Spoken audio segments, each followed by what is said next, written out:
Fellow Rotarians and guests, ladies and gentlemen, friends, very good evening to you all and a warm welcome.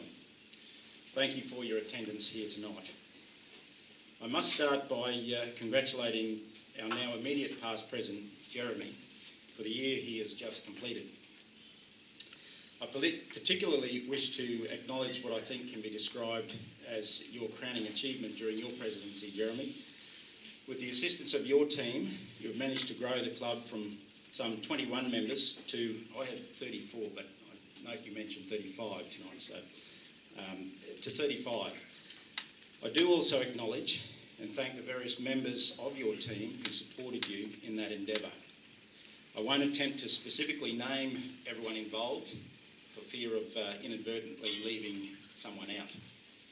On behalf of the entire club, I say to Jeremy and his team that at a time when membership of Rotary around the world is heading south, you can all be very proud of the difference you have made by the strategies implemented to achieve that growth, and I thank you all for that.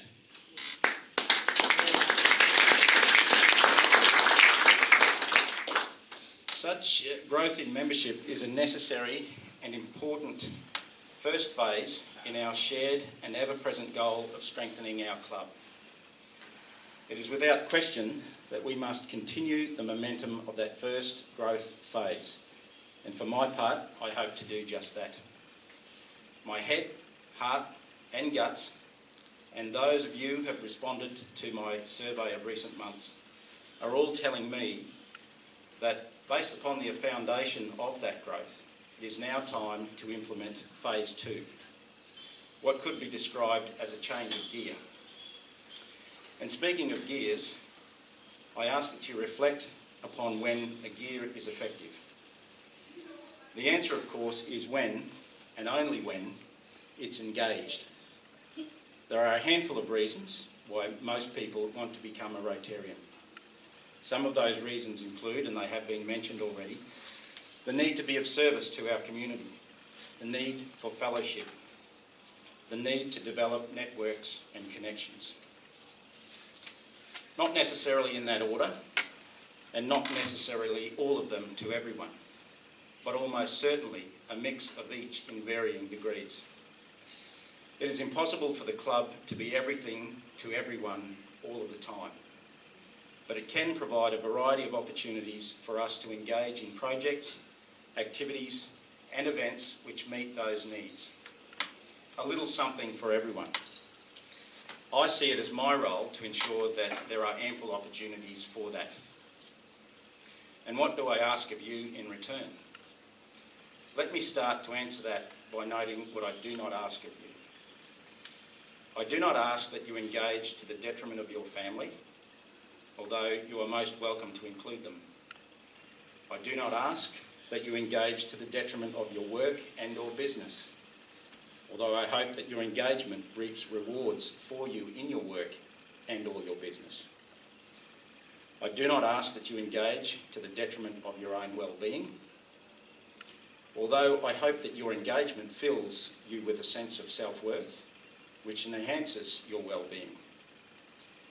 I do not ask that you engage to the detriment of anything else that may be of importance to you, unless you want to. It therefore follows that what I do ask of you is this. Once you have accounted for those paramount considerations which I have just mentioned, I ask that you make the time to engage with and support your club in its various meetings, projects, events and endeavours, whatever they may be. I acknowledge that we all have our own threshold at which we are ready, willing and able to engage with the club and the manner in which we can do so. And that's fine. I ask that you constantly review and recalibrate your threshold. Of course, when necessary, recalibrate your threshold upwards. However, when possible, recalibrate it downwards so that at all times you are engaging at your then maximum and optimum capacity. I cannot and do not ask any more of you than that. However, I am confident that your engagement will not only fulfil the needs I referred to earlier, those of service, fellowship and networking, but will also result in your own personal growth and development. Being as we are humans, we tend to require some form of inspiration, which drives us to act and engage. That inspiration can come in many forms. For me, it comes by reflecting upon not just the achievements of Rotarians around the world, but particularly of those in this very club. It comes from the desire to honour their achievements by continuing the legacy that they have created and which we now have stewardship of. But that's just me. Whatever it is that floats your boat, I of course urge you to continue to draw upon it when considering your engagement.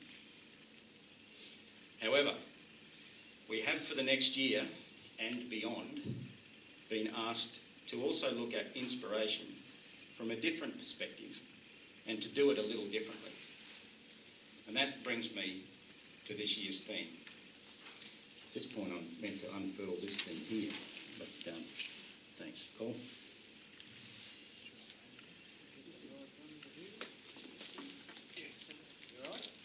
Didn't obviously. Yeah, thanks, Cole. Terrific. Thank you for that.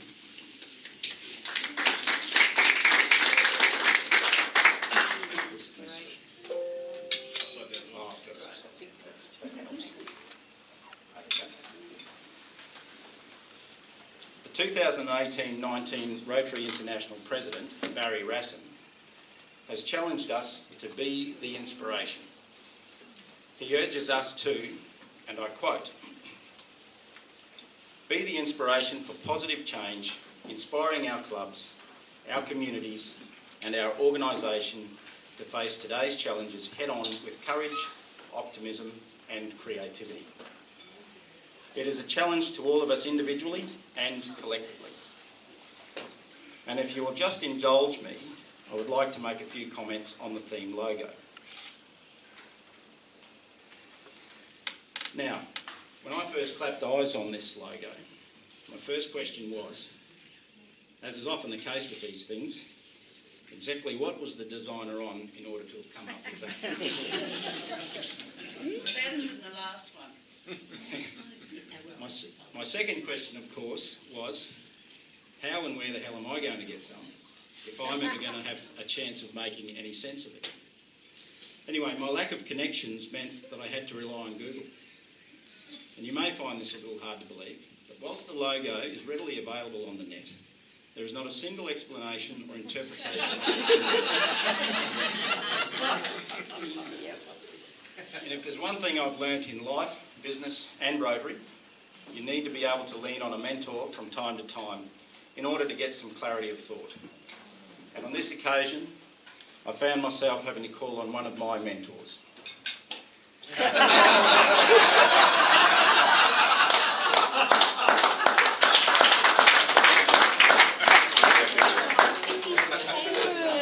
Now, just so you don't think I'm a total old soak, I do want to make it clear that I don't regularly consult Johnny.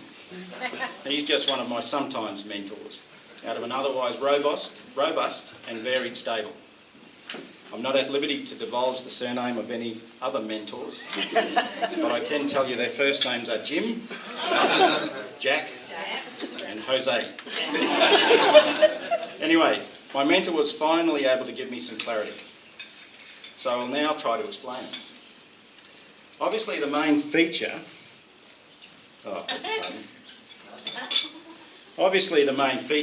is the wave in the foreground. Just for the record, I was able to work on that bit myself. But why a wave when we are being urged to be the inspiration? Do you remember these guys? Tim and Debbie from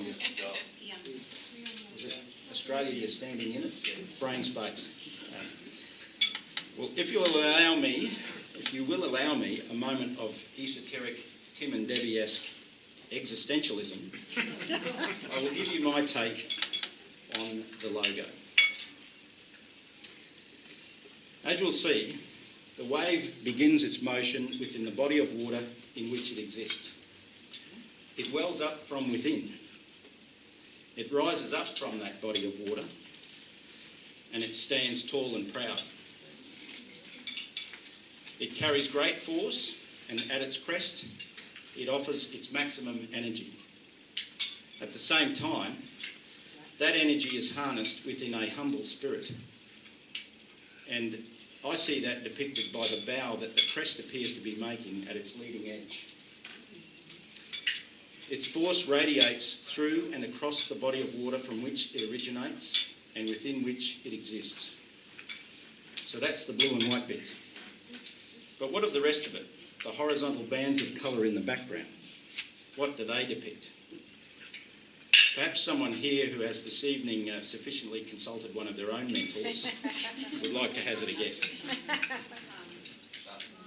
The sun's rays. Well, that was my immediate thought, and that is that the colours depict the shades of the sun's rays. And when you consider that in the context of the wave and the fact that Barry Rassin is from the Bahamas, that idea makes sense. But I wasn't satisfied with that, so I dug a little deeper. And one thing I was able to find out on the internet was the official shade of those horizontal bands of colour. And there they are. Those colours are officially orange, cranberry and gold. And gold, of course, has a particular shade aptly described as champagne. My further research has revealed a somewhat tropical cocktail, which I suspect may be popular in the Bahamas. Now, does anybody want to hazard a guess at the three main ingredients of this particular cocktail? There it is. It's called a cranberry orange mimosa.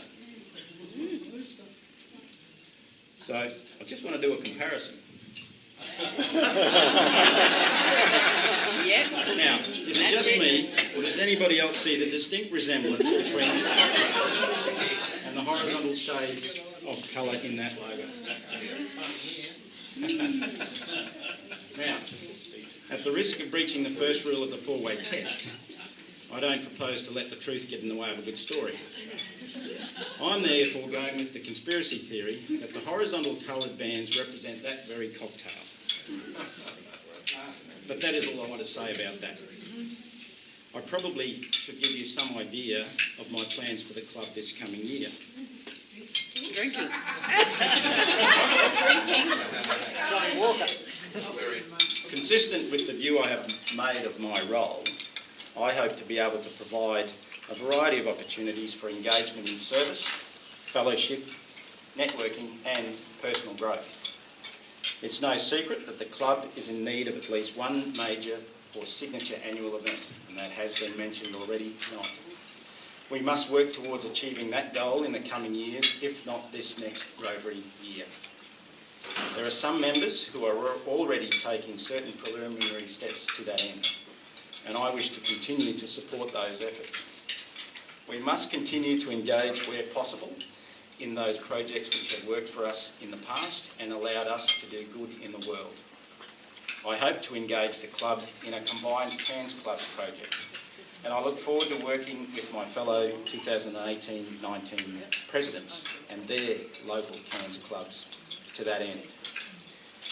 We're developing an association with Two Deadly Treadleys, which I'd like to continue. There will be other local and or international causes which will become apparent during the year. There are many ways in which the club can engage with the community under its own steam, and we will continue to explore opportunities for that. However, I believe that the club can do so much more when working in partnership and association with other organisations which share our common goal to do good in the world. It's imperative that we foster and develop those partnerships as we go. And finally, although the two separate meetings times will continue, and although they have a healthy enough life of their own, I wish to encourage a greater collaboration, cooperation and unified existence between them. More detail will be provided at forthcoming club assemblies. It would be remiss of me not to thank those members who have assisted me with preparations for the night. thank you to all. I also wish to thank those members who have thus far provided me with real mentorship over the last 12 months in my preparation for this role. There have been a number of you, and again, I won't specifically name anyone for fear of inadvertently leaving somebody out. I'm sure you all know who you are, and I extend to you my gratitude. My final and most important thanks goes to my wife Lee and our girls Ruby and Mia for their consent for me to take on this role and their agreement to come along with the ride. If you ask her, Lee will tell you that she has to put up with a fair bit of crap from me. Sorry, that may be a little bit more increased this year, but I'll do my best to minimise that for you, Dale. We'll see how we go. This is a role that I accept with much exenthusiasm. Equal parts excitement and enthusiasm with a modicum of trepidation. I ask you to join me as I try to harness that exenthusiasm. I will conclude with these thoughts and ask that you contemplate them with me this next 12 months. Engaged members means an engaged club. An engaged club is a vibrant club. A vibrant club is an effective club, and an effective club is an inspiring club. Together, let's allow the wave of inspiration to well up from within us. Let's rise up with that inspiration. Let's stand tall and proud. Let's offer ourselves in humble service, above self, with resolute conviction, energy and force within the community in which we exist. And in doing so, let's allow the magic of fellowship and networking to wash over us. And while we're at it, let's not forget to enjoy a cocktail or two. Thank you very much.